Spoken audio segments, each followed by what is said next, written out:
Hi மக்களே, welcome back to YouTube channel. Yes, கரண்டாக சிறகடி காசு ட்ராக் வந்து உங்கள் எல்லாருக்குமே நிறைய பேருக்கு பிடிச்சிருக்குன்னு நினைக்கிறேன். நிறைய பேர் வந்து நிறைய ரிவ்யூஸ்லாம் வந்து சொல்கிறீங்க, நெகட்டிவாகவும் இருக்குது, பாசிட்டிவாகவும் இருக்குது. ஸோ அதை பற்றின ஒரு டீட்டெயில் கிளாரிஃபிகேஷன் வீடியோ தான் இது. ஸோ நேற்று எபிசோட் வந்து நிறைய ட்விஸ்ட் அண்ட் டர்ன்ஸோடு தான் வந்து நேற்று ஸ்டார்ட் ஆச்சு. ஸோ லாஸ்ட்டு 1 hour எபிசோட்ஸ், அதாவது 3 days போயிட்டு இருக்கு இல்லையா, இது எல்லாமே வந்துட்டு 1 hourக்கான ஸ்பெஷல் எபிசோட் மாதிரி தெரியல. அது எல்லாருக்குமே தெரிஞ்ச ஒரு விஷயம், உண்மைதான். இதை வந்துட்டு அவங்க ஸ்பெஷல் எபிசோடாக அவங்க எடுக்கவே இல்லை, ஒரு நார்மல் எபிசோட்ஸாக தான் எடுத்து வச்சிருக்காங்க போல் பொங்கல் ட்ராக்குன்னு சொல்லிட்டு. பட் சடனாக வந்துட்டு சேனல்ஸ்லேருந்து 1 hour டெலிகாஸ்ட் பண்ணிக்கலாம் அப்படின்னு ஒரு பிளான் வந்ததுனால தான் இந்த வில்லேஜ் ட்ராக்கை வந்து அந்த 1 hour எபிசோட்ஸ்க்கு வச்சுட்டு அதுக்கு முன்னாடி கொஞ்சம் எபிசோட்ஸை ஷூட் பண்ணி அந்த முன்னாடி ஒரு வீக் மட்டும் காம்பன்சேட் பண்ணியிருக்காங்க.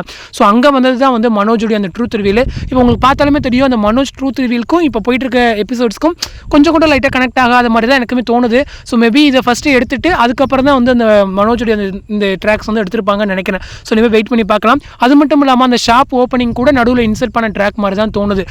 எனவே கொஞ்சம் நாள் வெயிட் பண்ணி பார்த்தா நமக்கு தெரிஞ்சிடும். ஸோ அதை தொடர்ந்து இப்போ பேக் டு சென்னை எபிசோட்ஸ் தான் ஷூட் பண்ணிட்டு இருக்காங்க. ஸோ கொஞ்ச நாள் வந்து எல்லாமே ரெக்கவர் ஆகிடும் அப்படின்னு நினைக்கிறேன். ஸோ இதுக்கு நடுவில் உங்கள் எல்லாருக்கும் ஒரு கேள்வி என்ன அப்படின்னா, முத்து மீனாக்கு வந்து கரெக்டான ஸ்பேஸ் வந்து சீரியலில் கொடுக்க மாட்டேங்கிறாங்க. அதர் ஆர்டிஸ்ட்டுக்கு வந்து நிறைய ஸ்டோரி வந்து மூவ் ஆகுது.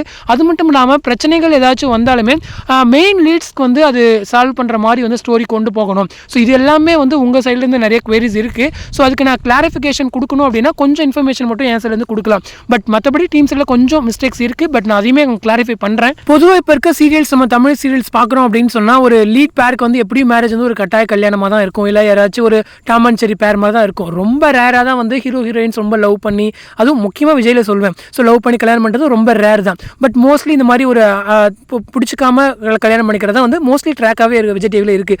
ஸோ அதுக்கு மத்தியில் இப்போ பேருக்குள்ளே அண்டர்ஸ்டாண்ட் பண்ணி அடுத்த லெவல் அவங்க மூவ் ஆகிறதுக்கே கிட்டத்தட்ட ஒரு 1 year ஆச்சும் அவங்க எடுத்துக்குவாங்க. 1 year or 1.5 years கிட்ட அவங்களுக்கு அந்த ட்ராக்கே எடுத்துக்குவாங்க. பட் நம்ம சிறகடி காசில் சொல்லணும் அப்படின்னா மேரேஜ் ட்ராக் வந்து வித்தின் ஒரு 1.5 months முடிஞ்சிருச்சு. ஸோ அதை தொடர்ந்து அவங்களுக்கு அந்த கப்பலுக்கான அண்டர்ஸ்டாண்டிங் இருக்கு இல்லையா, ஸோ அதுவுமே வந்துட்டு ரொம்ப ட்ராக் பண்ணாமல் ஒரு 6 monthsக்குள்ளேயே எல்லாத்தையுமே அவங்க முடிச்சிட்டாங்க. ஸோ ஃபர்ஸ்ட் நைட் சீக்வன்சஸ் கூட ஆல்ரெடி அவங்களுக்கு முடிச்சிட்டாங்க. ஸோ இதுக்கப்புறம் முத்து மீனாக்குள்ள ஒரு அண்டர்ஸ்டாண்டிங் வரணும் அப்படின்னா கண்டிப்பாக அவங்களுடைய லவ் வந்து இன்னும் கொஞ்சம் டெவலப் பண்ணி, அதாவது குழந்தை பிறக்கிறது, ஸோ அதுக்கப்புறம் இருக்கிற ஃபர்தர் ஸ்டோரி தான் வந்து அவங்களுடைய ஸ்டோரியாகவே இதுக்கப்புறம் முத்து மீனாக்குன்னு செப்பரேட்டாக இருக்கும். பட் அதையெல்லாம் நீங்கள் வந்து ஒரு 300 எபிசோட்ஸ்க்குள்ளே கொண்டு வந்துட்டீங்க அப்படின்னா அதுக்கப்புறம் மெயின் லீட்ஸ்க்கான அடுத்தடுத்த ஒரு லவ் சீன்ஸ் வந்து குறைய ஆரம்பிச்சிடும். நம்ம சொல்லலாம், என்ன குழந்தை பிறந்துட்டு அதுக்கப்புறம் ஸ்டோரி மூவ் பண்ண முடியாதா அப்படின்ற ஒரு கேள்வி இருந்தாலுமே, பட் தமிழ் சீரியல் ஆடியன்ஸ்க்கு அது ரொம்பவே கஷ்டம். ஏன்னா அதுக்கப்புறம் அந்த பேர் மேலே உள்ள அந்த அட்ராக்டிவ்னஸ் வந்து போயிடும். அதுக்கப்புறம் வந்துட்டு அந்த பேர் இப்போ நம்ம வந்துட்டு ரொம்ப டாம் அண்ட் செரி பேர் தான் மோஸ்ட்லி மக்கள் வந்து விரும்புவாங்க. ஸோ ஒன்று சேர்ந்துட்டாங்க அப்படின்னா அதுக்கப்புறம் நார்மலாக போயிட்டு இருக்க சீன்ஸ் வந்து கொஞ்சம் நமக்கு நார்மலாகவே தான் தோணும். ஸோ அதுக்காக தான் வாண்டடாக ட்ராக் பண்ணுறாங்களோ அப்படிங்கிறது என்னுடைய ஒரு பதிலாக கூட இருக்கலாம். அது தொடர்ந்து தமிழும் சரஸ்வதியும் சீரியல் தெரியும், அவங்க எல்லாருமே லவ் பண்ணி தான் மேரேஜ் பண்ணிக்கிட்டாங்க. பட் ஸ்டில் அங்கவே இப்போ தான் வந்து அவங்களுக்கு அந்த ப்ரெக்னென்சி ட்ராக்ஸே வந்து ஸ்டார்ட் பண்ணியிருக்காங்க. பட் நடுவுலையுமே குட்டி குட்டி லவ் சீன்ஸும் அங்கேயுமே வச்சிருப்பாங்க. ஸோ இதெல்லாம் வந்து விகடனுடைய அந்த ட்ரேட்மார்க் சீக்வன்ஸ் அப்படின்னு தான் நான் சொல்வேன். பட் என்னை கேட்டால் அவங்களுக்கு வந்து இன்னும் கொஞ்சம் எக்ஸ்ட்ரா ஸ்க்ரீன் ஸ்பேஸ் கொடுக்கலாம், குட்டி குட்டி லவ் சீன்ஸ் வந்து அவங்களுக்கு வந்து இன்க்ளூட் பண்ணலாம். ரொம்ப பெரிய லவ் சீன்ஸ் வச்சு மூவ் பண்ணிட்டாங்க அப்படின்னா அதுக்கப்புறம் ஃபியூச்சரில் கண்டிப்பாக ஸ்டோரி இருக்காது, எல்லாருக்குமே தெரிஞ்ச விஷயம். ஸோ என்னுடைய ஒரு கருத்து அது. ஆனால் கொஞ்சம் கொஞ்சமாக லவ் சீன்ஸ் வந்து வைக்கலாம். பட் அவங்க பண்ணுறாங்க, எப்போ பண்ணுறாங்க அப்படின்னா, இப்போ ஏதாச்சும் ஒரு பிரச்சனை வருது, ரொம்ப லாங் டேஸ் வந்து முத்து மீனாக்குள்ள ட்ராக்ஸ் இல்லை, ஒரு மிஸ் அண்டர்ஸ்டாண்டிங்கில் போயிட்டு இருக்கு அப்படின்னா அதை தொடர்ந்து ஒரு 3 நாள் வந்து ரொம்ப அழகான ஒரு பாசிட்டிவ் எபிசோட்ஸ் வந்து அவங்க கொண்டு வந்து ஆடியன்ஸ் வந்து ஓரளவுக்கு சாட்டிஸ்ஃபை பண்ணிடுறாங்க. ஸோ இதுதான் வந்து அவங்க நார்மலாக பண்ணிட்டு இருக்காங்க. ஏதாச்சும் ஒரு பெரிய பிரச்சனை வந்துட்டே இருக்கும், நமக்குமே ஒரு தோணும் என்னப்பா ட்ராக்ஸ் இல்லை அப்படின்னு சொல்லிட்டு. பட் அதுக்கு நடுவில் அவங்க வந்து கொஞ்சம் பாசிட்டிவ் எபிசோட்ஸ் வச்சு அவங்க வந்து மறுபடியும் ஆடியன்ஸ் வந்து அகைன் கொண்டு வந்துருவாங்க. ஸோ இதுக்கு நடுவில் அவங்க ஸ்டோரியை தான் வந்து நகர்த்தணும் அப்படின்ற ஒரு பிளானில் தான் அவங்க இருக்காங்க. ஸோ அதனால தான் அதாவது சைட் கேரக்டர்ஸ்க்கு வந்து அவ்வளோ ஸ்க்ரீன் ஸ்பேஸ் கொடுத்து ஸ்டோரியை வந்து மூவ் பண்ணுறாங்க. நான் எப்பவுமே சொல்வேன், நீங்கள் பேஸ் எந்த அளவுக்கு ஸ்டோரியை போட்டு வைக்கிறீங்களோ அந்த அளவுக்கு தான் ஒரு 500 எபிசோட்ஸ்க்கு மேலே உங்களால் வந்து கரெக்டாக ஸ்டோரி வந்து மூவ் பண்ண முடியும் அப்படின்னு சொல்லிட்டு.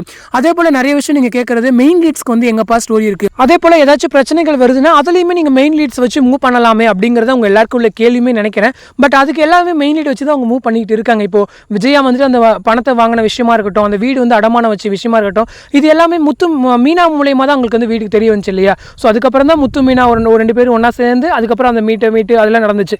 அதுக்கப்புறம் வந்துட்டு ரவி அண்ட் ஸ்ருதியுடைய அந்த மேரேஜ் டாக், ஸோ அதுலேயுமே மீனா தான் இன்வால்வ் ஆனாங்க. ஸோ அவங்க தான் வந்து மேரேஜ் நடத்தி வைக்கிற மாதிரி போய் அவங்க தான் கன்வின்ஸ் பண்ணுற மாதிரி போய், ஸோ அதுக்கப்புறம் தான் அந்த பிரச்சனைகள் வந்து வந்துச்சு. ஸோ அங்கேயுமே முத்து மீனாவுடைய அந்த ஒரு கேரக்டர் வந்து ஒண்டி வந்திருக்குன்னு தான் சொல்வேன். அதை தொடர்ந்து இப்போ மனோஜுடைய அந்த பெரிய ட்ரூத் ரிவீலுமே வந்துட்டு மீனா மூலயமா தான் தெரிஞ்சிருக்கு. அது மட்டும் இல்லாமல் மனோஜ் வந்துட்டு ஸ்டார்டிங்கில் அந்த ஒரு பிஜியில் தங்கியிருப்பார். ஸோ அங்கே வந்து அவர் அங்கே மாதிரி ஹாஸ்டலில் தங்கியிருக்காரு, அவர் வந்துட்டு கனடா போகல அப்படிங்கிற விஷயமே கூட மீனா மூலயமா தான் வந்து வீட்டுக்கு தெரிய வரும். இந்த மாதிரி எல்லா ஒரு பிரச்சனைகளையுமே கொண்டு வந்து அதை சால்வ் பண்ணுற விதங்கள் வந்து மெயின் லீட்ஸ் கொடுக்குறாங்க. ஸோ அது வந்து ஒரு பெரிய இம்பார்ட்டன்ட் வந்து சீரியல் ஒரு ட்ராக்கில் அப்படின்னு சொல்லுவேன். ஸோ எவ்வளோ தான் நீங்கள் நெகட்டிவிட்டி போனாலுமே அதை நீங்கள் வந்து மெயின் லீட்க்கு கொடுக்குறீங்க அப்படின்னு சொல்லும்போது சந்தோஷமான விஷயம் தான். பட் வந்து கொஞ்சம் சீக்கிரமாக கொண்டு வரலாமே அப்படிங்கிறது என்னுடைய ஒரு இதுவுமே கூட. அதே போல் நிறைய பேர் கேட்குறது ரோஹிணியோட ட்ரூத் ரிவீல் எப்போ, ஏன் அதை கூட ட்ராக் பண்ணிட்டு இருக்கீங்க, ஏன் வந்து எல்லா விஷயத்துலையும் தப்பிக்கிறாங்க அப்படின்னு கேட்குறீங்க. ஸோ அதுக்குமே என்னோட பதில் என்ன அப்படின்னா, இப்போ தானே மனோஜோட ட்ரூத்லேருந்து கொண்டு வந்திருந்தாங்க. ஸோ அதுக்கப்புறம் வந்து இந்த வில்லேஜ் ட்ராக் வந்து கொண்டு வந்துட்டாங்க. உங்கள் எல்லாருமே அந்த சிச்சுவேஷன் நீங்கள் புரிஞ்சுக்குவீங்கன்னு நினைக்கிறேன். ஏன்னா முன்னாடியே அந்த வில்லேஜ் சீக்வன்சஸ் எடுத்துட்டு அதுக்கப்புறம் 1 hour எபிசோட் தேவை அப்படிங்கிறதால கொஞ்சம் பரபரப்பாக யோசிச்சு தான் அந்த சீசன்ஸ் வந்து எடுத்து வச்சிருந்தாங்க. மனோஜோட ட்ரூத் ரிவீலும் அந்த ஒரு கடை ஓப்பனிங்கும். ஸோ இதனால் இதுக்கப்புறம் வர ட்ராக்ஸ் வந்து கொஞ்சம் கொஞ்சமாக இன்க்ளூட் பண்ணுவாங்கன்னு நினைக்கிறேன். அதே போல் அந்த ரோஹிணியுடைய அந்த மாமா கேரக்டர் என்ட்ரி இந்த மாதிரி அவங்க சைட்லேயுமே கொஞ்சம் ட்ராக்ஸ் வந்து இம்ப்ரூவ் பண்ணுறாங்க. ரோஹிணியுடைய ட்ரூத் ரிவீலுமே நீங்கள் இப்போ உடனே வச்சிட்டிங்க அப்படின்னா அதுக்கப்புறமா ஸ்டோரி இல்லாமல் போயிடுமே அப்படிங்கிறத என்னுடைய கேள்வி. ஸோ கொஞ்சமாக ஓப்பன் பண்ணுறது எனக்கு தெரிஞ்சு better. So first parlour open பண்ணலாம், அந்த பார்லர் விஷயத்தை வந்து ஓப்பன் பண்ணி வரலாம், அதுக்கப்புறம் வந்து பெரிய ட்ரூத்தில் வந்து ரிவீல் பண்ணலாம். ஸோ இந்த மாதிரி கொஞ்சமாக மூவ் பண்ணலாம். பட் டீம்ஸ் இருந்து அதை நல்லா எக்ஸிக்யூட் பண்ணுவாங்க அப்படின்ற ஒரு நம்பிக்கை இருக்குது. எனவே நம்ம வந்து பிஜிஎம் சைட்லேருந்து கொஞ்சம் மிஸ்டேக்ஸ் இருக்குன்னு சொல்லியிருந்தோம். அதையுமே டீம் அக்செப்ட் பண்ணிக்கிட்டாங்க. ஸோ இதுக்கப்புறம் நாங்கள் மாற்றி தரோம் அப்படின்ற மாதிரி டீம் சைட்லேருந்து எங்கள்கிட்ட சொன்னாங்க. ஸோ அதையுமே உங்களுக்கு நான் கன்வே பண்ணுறேன். அதை தொடர்ந்து இப்போ முத்து மீனாக்கு வந்து சரியான சீன்ஸ் இல்லை அப்படின்னு சொல்கிறீங்க. அதையுமே நான் வந்து டீம்கிட்ட சொல்லியிருக்கேன். அப்கமிங் எபிசோட்ஸ் வந்து நிறைய இருக்கும் அப்படின்ற ஒரு நம்பிக்கை இருக்குது. ஸோ இதெல்லாம் புரிஞ்சுக்குவீங்க ஆடியன்ஸ் அப்படிங்கிறத என்னுடைய ஒரு ரெக்வெஸ்ட்டுமே கூட. அதை தொடர்ந்து நேற்று எபிசோட் பார்த்துட்டிங்கன்னா நிறைய ட்விஸ்ட் அண்ட் டர்ன்ஸ் வந்து இருந்திருக்கும். அதாவது சத்யா வந்துட்டு அந்த ஃபினான்ஸ் ஆஃபீஸில் வேலை செய்கிறது செல்வத்துக்கு வந்து தெரிஞ்சிருக்கும் முத்துவோட ஃப்ரெண்டுக்கு. ஸோ அவர் உண்மை சொன்னார்னா என்ன ஆகும், அதே போல் அவர் பணத்தை மீட்டுட்டு அதாவது நகையை வலையில் மீட்டுட்டு போயிட்டு மீனா கிட்ட கொடுக்குறதும் அவங்க வந்து வாங்க மறுக்கிறதும் இந்த மாதிரி பணம் எவ்வளோ வந்துச்சு எப்படி வருது அப்படின்னு அவங்க கேட்குறதும் இந்த மாதிரி நிறைய சஸ்பென்சிவ் ட்ராக்ஸ் வந்து அவங்களுமே கொஞ்சமாக ரிவீல் பண்ணுறாங்க. ஸோ ஒரு நியூ கேரக்டர் என்ட்ரி ஆகுது. அதை தொடர்ந்து ஸ்ருதி அவங்க அம்மாவுடைய அந்த நெகட்டிவ் ஒரு கேரக்டர் ரோல் மாறுறது. ஸோ அந்த மாதிரி நிறைய சேஞ்சஸ் வந்து சீரியல் கொண்டு வந்துட்டு இருக்காங்க.